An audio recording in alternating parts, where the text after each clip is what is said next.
Sa video na ito, malalaman mong 8 dahilan kung bakit dapat kang magnegosyo ngayon. And please, watch till the end. Para hindi nyo ma-miss out lahat ng babanggitin ko. Okay? Let's go! Number 1, tao ka lang. So ibig sabihin lang, bilang isang tao, hindi sa lahat ng panahon tayo ay malakas.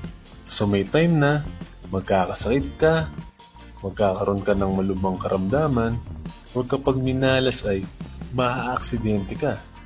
At sa pagiging empleyado, kapag no work, no pay. Lalo na kung wala kayong mga sick leave or vacation leave. Ngayon, kung meron kang negosyo at mapapalago mo ito sa pagtagal ng panahon, ay maaaring hindi na ikaw ang mismong tumao dito dahil meron ka ng mga empleyado o mga sistema na magpapatakbo dito. Number 2, hindi ka lang tauhan. Alam naman natin na kapag empleyado ka ay may mga rules o policies na kailangan mong sundin.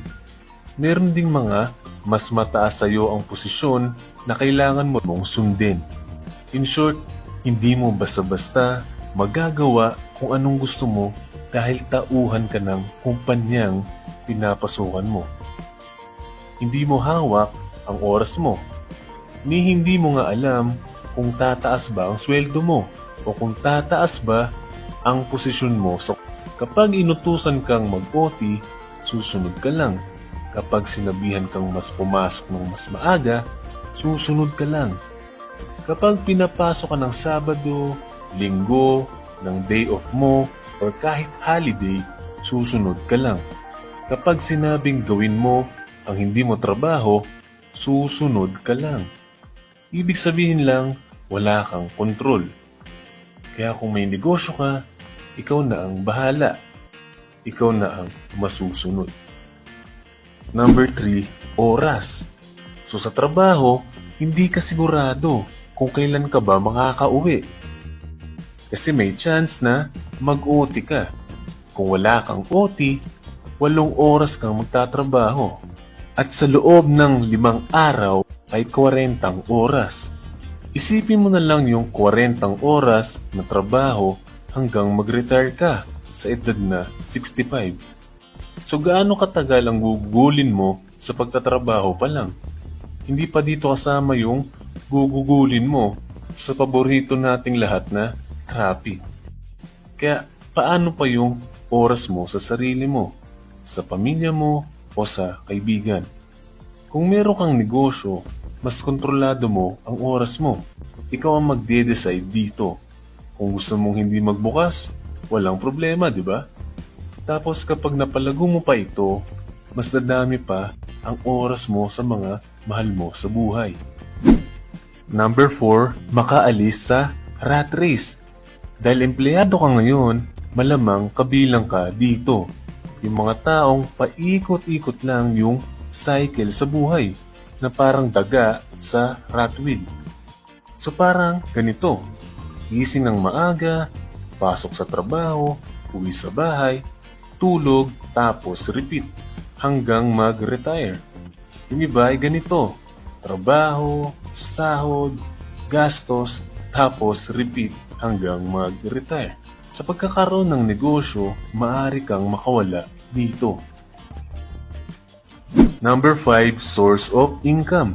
Siyempre naman, gusto mo rin magkaroon pa ng extra income o pagkakakitaan. Ang kagandahan kasi sa negosyo, pwede mo ring isabay yan muna sa trabaho mo.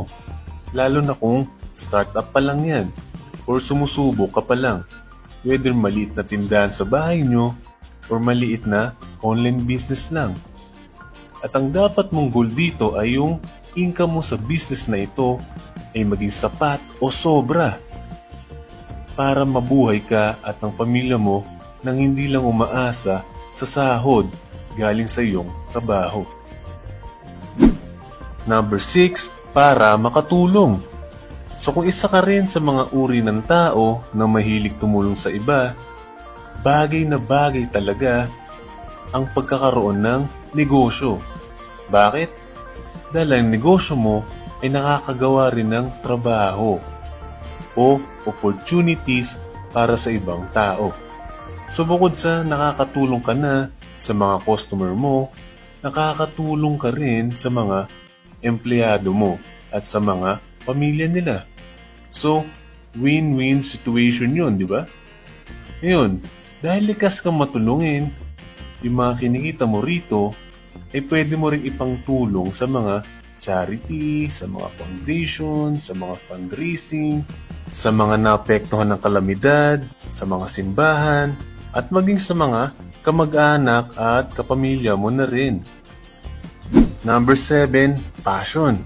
Isa pang dahilan ay dahil passion mo ito. Yung talagang gustong-gusto mo yung ginagawa mo. Gusto mo talagang magkaroon ng kumpanya. Gusto mo talagang magkaroon ng mga pwesto. Gusto mo talagang mag-manage ng mga tao. Gusto mong makatulong or makasolve ng mga problema ng iba. Kumbaga, ito yung pangarap mo. Halimbawa, passionate ka sa pagluluto. So, nagnegosyo ka ng restaurant o catering. Or, passionate ka sa mga games or sa mga computer. So, maaring magka-business ka ng internet cafe or pwede ring company na nag-develop ng mga games sa mobile o sa mga console. Paano kung passionate ka sa hiking o sa pag-akyat ng bundok? So, pwedeng business mo ay mga gear sa pag-hiking.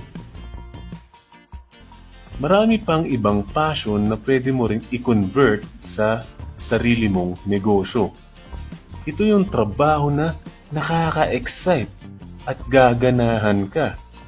Hindi mo na nga iisipin na trabaho talaga ito. Kadalasan kasi 'di ba, ang problema sa trabaho ay hindi mo gusto yung ginagawa mo. Hate na hate mo yung trabaho mo. Hate na hate mo yung boss mo o yung workmate mo. Dahil nga hindi mo gusto yung ginagawa mo, hindi mo na rin gusto ang pagising ng maaga. Yamot ka na rin kapag nalaman mong Monday na pala. Yung tipong gusto mo nang mag-weekend kaagad. Tapos maririnig mo pa lang ang pangalan ng kumpanya mo, naiinis ka na.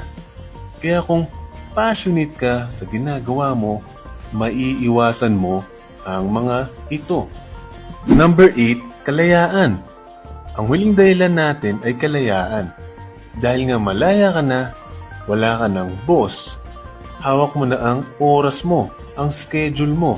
Kahit gumising ka pa ng tanghali ay okay lang. Malaya ka na ring pakisamahan yung mga taong gusto mo lang pakisamahan. Itong part na ito, mahirap gawin kung empleyado ka. Malaya ka na ring magsuot ng kung anong forma ang gusto mo. Or kung anong haircut mo o kahit yung itsura mo. Yung mga simpleng bagay na ito, hindi mo na po problemahin dahil ikaw na ang boss ng buhay mo. Kumbaga, bahala ka na kung anong gusto mong gawin. Pero hindi lang naman yan, ganyang mga klaseng kalayaan ang hinahangad talaga ng karamihan. Bagkus ay ang pagkakaroon ng tinatawag na financial freedom. Ito yung kalayaan mo sa pera. Dahil hindi mo na iisipin kung saan or kung paano ba ako kukuha ng pera. Kung talaga bang may pera pa ba ako? Itong mga bagay na ito ay hindi mo na maiisip kung nakamit mo na ang financial freedom. Bahala ka na kung anong bilhin mong damit, sapatos, gadgets, or kung magta-travel ka next month, next year, bahala ka na. Wala ka ng problema dahil wala ka ng problema sa pera. Okay, so in summary, ito ang 8 dahilan kung bakit dapat kang magnegosyo ngayon. Number 1, tao ka lang. Number 2, hindi ka lang tauhan. Number 3, oras.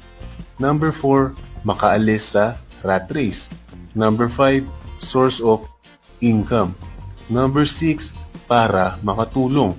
Number 7, passion. Number 8, kalayaan. Kung bagong viewer ka sa channel na ito, please subscribe and hit the bell button upang hindi mo miss out ang mga bagong negosyo vids natin.